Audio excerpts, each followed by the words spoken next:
but that became impossible as he raced back and forth in the yard, never deterred from the idea that he just might catch that squirrel. He loved everybody. If he barked at you, it was because he had ceased to be the center of your attention. When Mom was alive, his favorite treat was to spend a part of the day upstairs on the back of the couch, barking at the neighbors walking by with their dogs. Drove my mom nuts some days.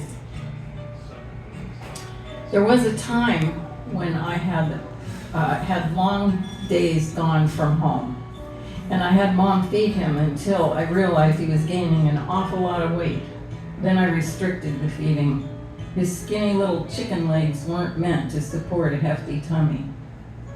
When Chuck was alive, was processing to leave the planet, Jackson lay at his feet and sighed all the day long. Little one, sweetest boy, ever happy to see you, ever happy to lie at your feet comforting the dying, ever giving love and joy to the living. He had this odd quirk. He would happily greet me when I came home, then run straight to the door to be let out, and would proceed to bark up a storm. I never knew if he was showing me his watchdog skills or tattling to the neighbors that I had been a bad mom and been gone way too long. He continued this behavior even after he was blind and deaf.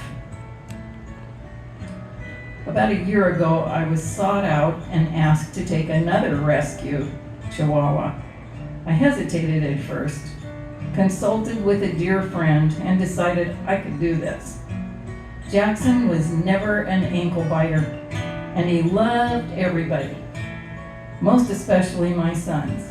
However, Poppy, whose nickname is now a pain in the arse, shockingly brought me to reality and why Chihuahuas have been called ankle biters. He barks nonstop when I have company. If you turn your back on him, he will nip at your ankles. I fear the neighbor, this particular neighbor I have, will poison him, or worse. Yes, a pain in the ass he is. Though he loves other dogs, I am the only human he tolerates, and the most loving and cuddly when we are alone. He misses Jackson. I washed and dried Jackson's blanket twice and offered it to Poppy. He sniffs it, pushes it with his nose. However, though cozier than his own blanket, he absolutely refused to sleep on Jackson's blanket. I will be so pissed if our pets, I can't read this. I will be so pissed if our pets are not with us when we cross through the veil. Please, God, and maybe Mom and Chuck, keep Jackson close. Yeah. Beautiful.